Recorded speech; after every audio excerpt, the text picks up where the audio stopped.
fue muy importante y pudo haber sido más importante todavía. Es la conquista española olvidada en América y fue en el norte de América. Y no fue en el 16, cuando los grandes procesos de conquista, fue después. Y realmente, vamos a decir, pudo haber cambiado la historia del mundo. De hecho, no es que pudo, es que en cierta medida lo cambió, sobre todo por lo que iba a pasar inmediatamente después. Y este es precisamente el asunto que trae Manuel Trillo en este libro, editado por Crítica, La conquista española olvidada. Muy buenas. Muy bien. Cuéntanos la historia esta. ¿Cuándo empezamos y por qué? Bueno, esta conquista se produce el 12 de febrero de 1781.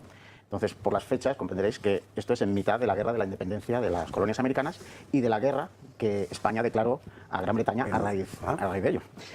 Entonces sucede que un año antes, medio año antes, en el 26 de mayo de 1780, se había producido un intento de asalto por parte de los ingleses, 1000 guerreros aproximadamente, contra San Luis. Indios. Tribus aliadas, y los lanzaron el 26 de mayo contra San Luis, en el actual estado de Missouri, que no sabe que aquello fue español, pero efectivamente fue durante 4 décadas. Trataron de barrer a los españoles dentro de este contexto de la guerra entre España y Gran Bretaña, causaron numerosas bajas, pero no lo consiguieron. Entonces, ¿qué sucedió? Que la cosa no se iba a quedar ahí, sino que empiezan a llegar a San Luis informes de que en la primavera siguiente se iba a producir una ofensiva todavía mayor para resarcirse de este fracaso y hacerse con el puesto. ¿Por qué estaban tan interesados los ingleses en acabar con nosotros una vez más? España e Inglaterra estaban en guerra en múltiples frentes y uno de ellos era Norteamérica, ¿no? En realidad, el objetivo número uno de entrar en esta guerra no era tanto el apoyo a los rebeldes americanos, que era casi en cierto modo una excusa, sino que el objetivo número uno era recuperar Gibraltar, curiosamente. Así como Menorca, que eso sí que se consiguió, Gibraltar todavía no lo hemos conseguido. Entonces, esta guerra se libraba en diferentes escenarios, ¿no? Y uno de ellos era el Valle del Mississippi, que dentro del contexto de Norteamérica era el oeste de las colonias, ¿no? Entonces, bueno, para Gran Bretaña suponía eliminar, digamos, un frente muy importante, porque el que además España suministraba armas, municiones, mantas, pertrechos, etcétera, a los rebeldes, ¿no?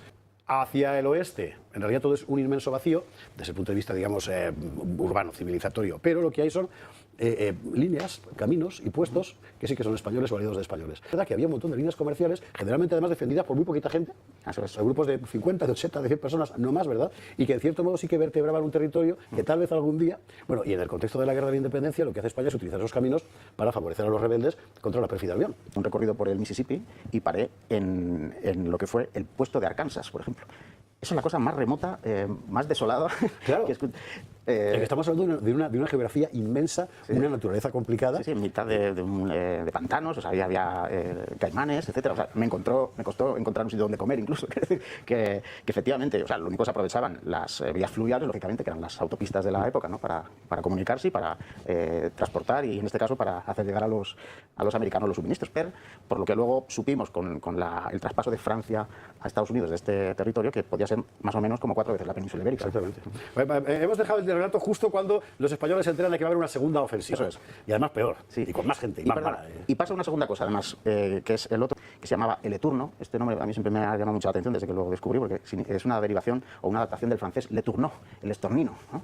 Bien, entonces, en español era el Eturno, con H, ¿no? Y así aparece en los papeles. Bueno, pues el Eturno o Le Tourneau le cuenta al entonces comandante del puesto, que era el navarro Francisco Cruzat, que en un puesto que se llama San José, que es el que ahora vamos a hablar, ha habido una incursión de saqueo por parte de franceses que estaban asentados en el otro lado del Mississippi, en la orilla donde estaban los americanos, y bueno, habían logrado saquear el puesto, pero en su huida los habían alcanzado los canadienses y las tribus aliadas y los habían masacrado, ¿no? Eran como 14 personas las que murieron ahí.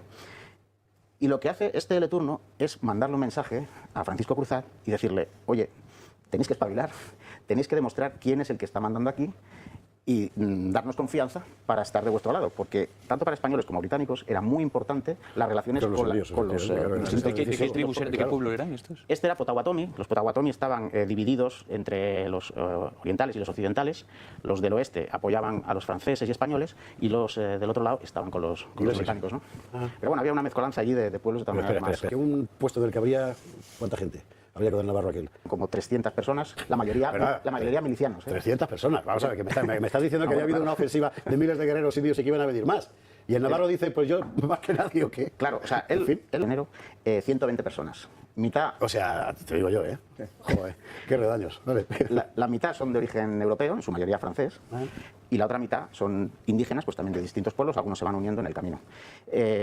Y esta expedición, como digo, comienza el 2 de enero, empiezan remontando en piraguas el Mississippi, cogen luego hacia el este la embocadura del río Illinoises, ¿no? De hecho, San Luis es San Luis de Illinoises, es su nombre original, ¿vale? Qué bueno. Entonces, empiezan a remontar en piraguas el río Illinois o Illinoises, y a mitad de camino, claro, estamos hablando de enero de 1781. Imaginaos el frío que un poquito de frío haría. haría, sí, joder. Pues claro, a medida que van subiendo hacia el norte, las aguas están cada vez más congeladas hasta que hay un punto en donde ya no pueden progresar, tienen que dejar amarradas las piraguas y continuar la mayor parte del camino hasta las orillas del lago Michigan a pie, en mitad de ese hielo, de esa nieve. O sea, en total, los documentos hablan de 220 leguas. Nosotros utilizamos siempre la traducción de una legua, es lo que se tarda, la distancia que se recorre en una hora. Eso es. Aproximadamente. Bueno, llegan la noche del 11 de febrero al otro lado del río. Lo que hace el líder de la expedición, que es Eugene Puget, negocia, o sea, manda a uno de los indígenas que iba con ellos, le manda a parlamentar con los Potawatomi, aliados de los ingleses que estaban protegiendo el fuerte, y les dice: oye, si os estáis tranquilitos y calladitos, os damos vuestra parte del botín, ¿vale? Y el 12 de febrero, al día siguiente a las 7 de la mañana, entran a mano armada, como dice en los documentos, plantan la bandera española, y levantan acta, que es el documento que reproduzco aquí por primera vez en el libro, que es el acta de posesión de este fuerte y, ojo, de sus dependencias, del río San José, que es el río que pasa por el fuerte y va a desembocar al lago Michigan, y del río Illinois o Illinoises.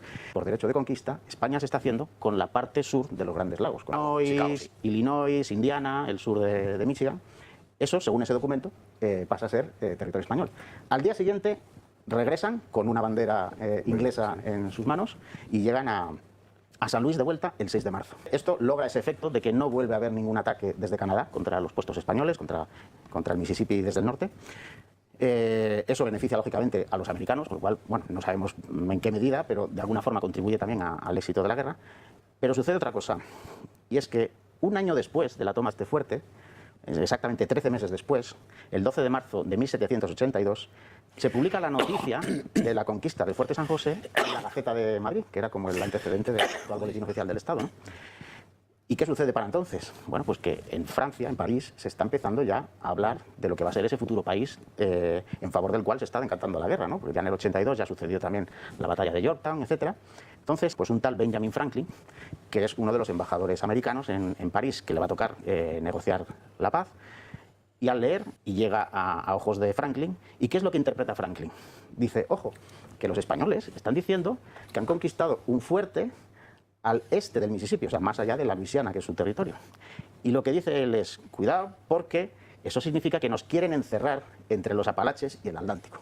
Y le advierte de su temor de que se quede encerrado. Esto, claro, supone coartar esas ansias de llegar al Pacífico que llevan en su ADN desde el principio los americanos. No olvidéis, de hecho, que la proclamación real de Jorge III de 1763, que impide traspasar los Apalaches para meterse en los territorios indios, es uno de los motivos que desencadena la propia Revolución Americana, ¿no? Con lo cual, después de aquello, dice: coño, ahora que vamos a conseguir nuestra independencia, vienen los españoles a decirnos que ese territorio es suyo y que no podemos pasar. Con lo cual, esta conquista, aparentemente una incursión de saqueo, que ha pasado desapercibida para la mayoría de la historiografía, tuvo una importancia crucial a la hora de negociar las fronteras. De hecho, las fronteras entre España y los Estados Unidos, que ahora iban a pasar a ser vecinos, como antes España era vecina de Gran Bretaña, las negociaciones no se zanjan hasta 1795, cuando se firma el Tratado de San Lorenzo, que queda efectivamente fijada la frontera en el Mississippi.